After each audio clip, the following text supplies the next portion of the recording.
So this talk is called Pythagorean Brain Balancing. I gave this talk recently at Dorset Mysteries.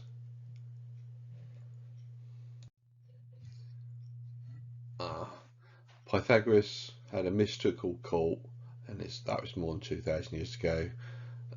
Pythagoras got his information from his travels to Egypt, Babylon, and it formed a mystery school where he got initiated into higher levels of secrets.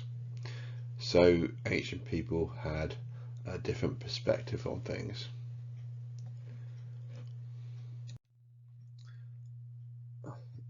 There's a cartoon I'm going to show, and they spot the issue with mathematics. Calvin has an imaginary friend, which is a tiger, which is his toy, and he spots the relationship with mathematics. It's a religion, and that's what it was in Pythagoras' day, from the Pythagoras cult.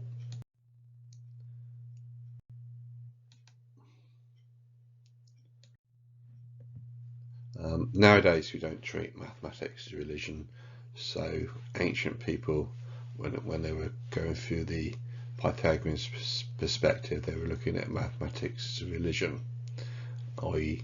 they didn't see things our way. So I think it's a case of Buddha type meditation, but in the case of Pythagoreans it would be meditation about mathematics.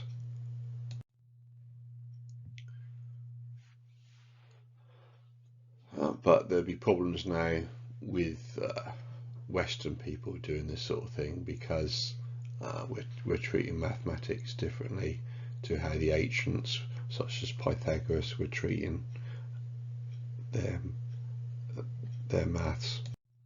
So modern people, i.e. from the West, need brain balancing before they can do Pythagorean meditation, because their way of thinking about mathematics is wrong. So this is the brain, and it's supposed to be that you've got the two halves of the brain which are able to deal with different things. On one side you've got logic and maths, on the other side you've got music and art, and this is what is generally thought now.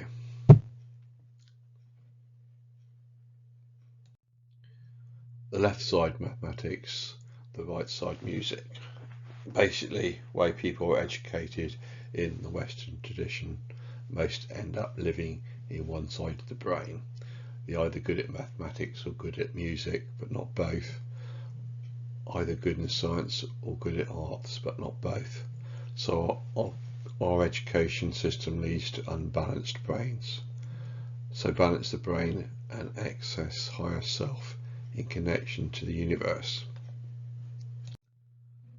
So Pythagoras was the idea of music of the spheres.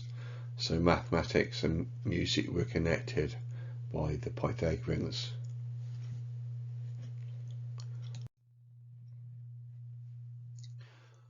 There's one place, for example, dealing with brain balancing on the internet by this lady Jane, and she's done videos on it. So this brings in my connection to the interests, because I'm interested in all things connected with Einstein, and so this is what one of the things said. What do these brilliant people have in common? Think of the smartest people in history.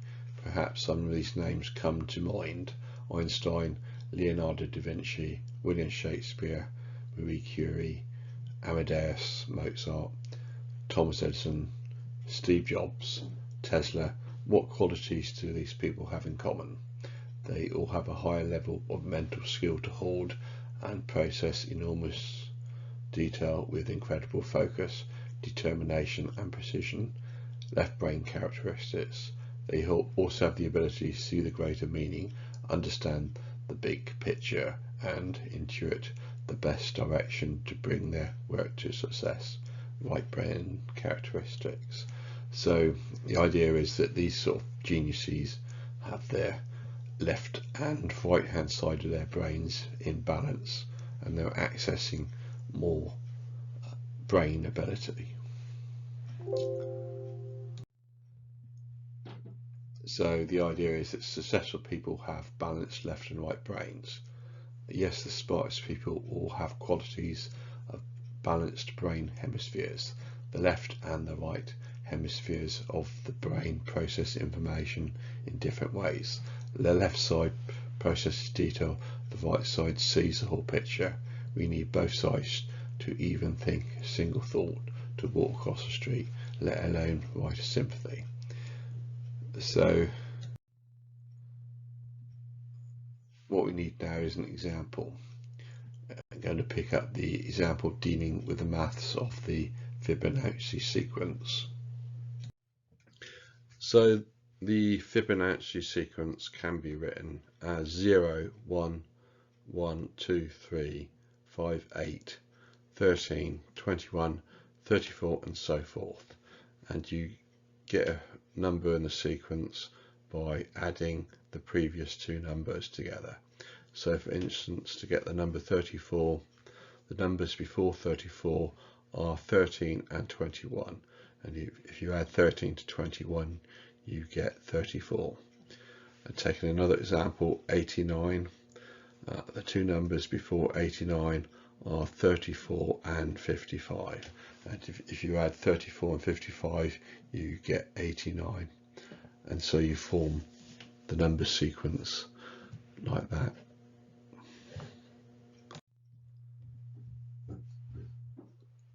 This goes into a bit more detail again, explaining it.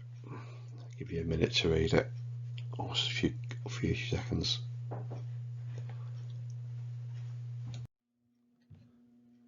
So I'm going to play this little bit of music. To create the melody, I assigned the numbers 1 through 8 to the E major scale on the keyboard, and added 0 and 9 on each side with the natural extension of the scale. I played the resulting melody with my right hand and added harmonies with my left hand. Now, the first number of the Fibonacci sequence is 0, but 0 added to itself just equals 0 forever.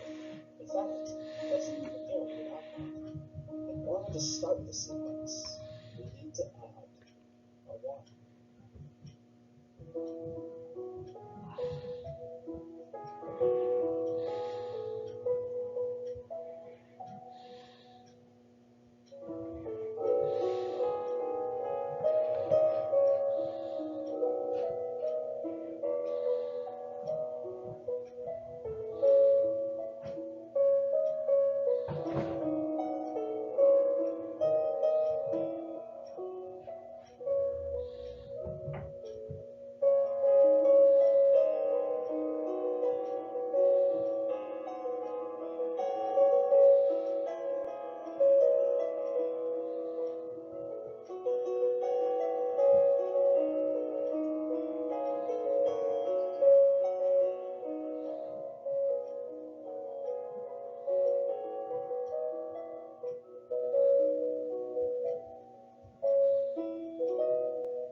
Like is music.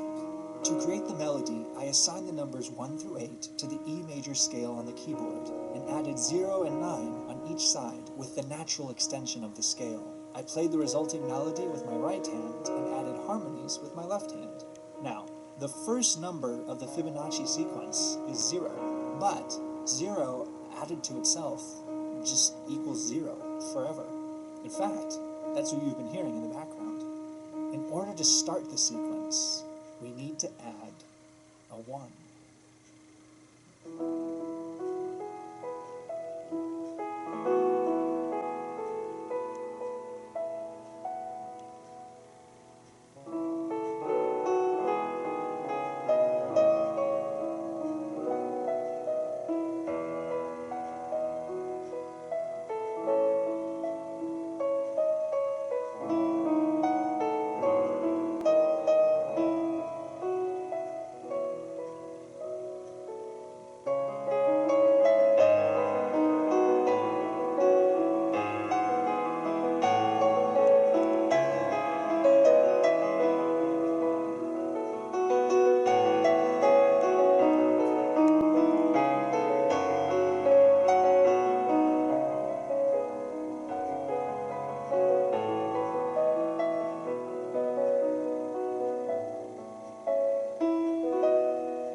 there are different ways of numbering music notes.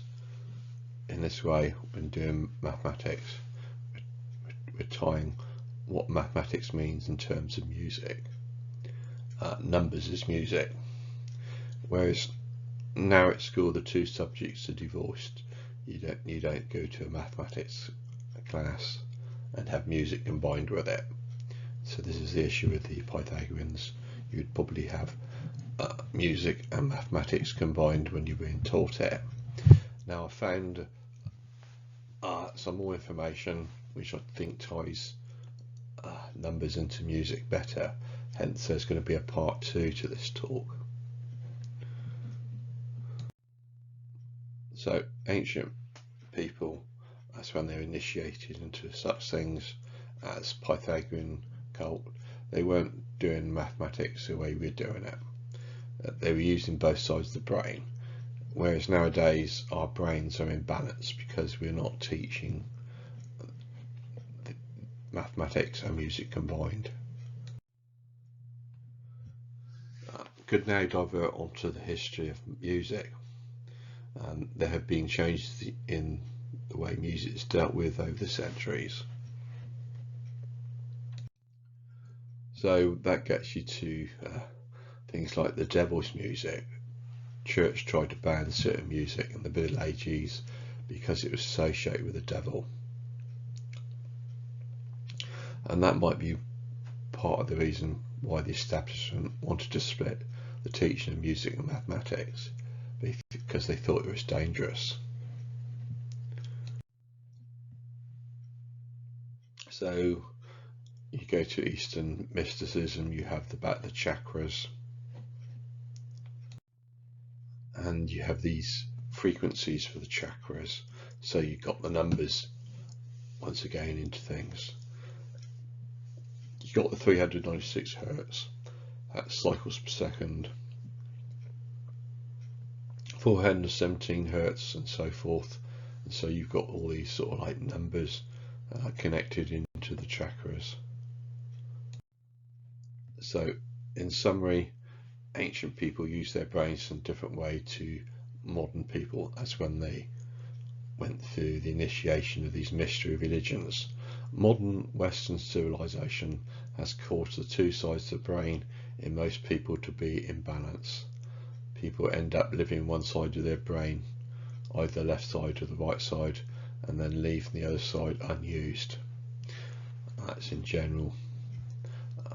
Things can be different between individuals. Going back to ancient times, especially in the teaching of Pythagoras, both sides of the brain were balanced. When both sides of the brain are balanced, and that leads to a clearer thinking, better well-being, better health, and awakening of potential psychic abilities. The way the modern education system is set up, it prevents most people from having brains in balance and having full access to their brains' potential abilities. There are brain exercises out there on the web, and this is an example of some of the places dealing with balancing the brain. The first one gives the Pythagorean brain exercises, and the other one gives brain balancing, and there's another one, the third one gives brain balancing as well. Thank you. So that's the end of this talk. There's going to be a part 2 because I think I can connect music into mathematics in a better way with how the ancient people were dealing with things.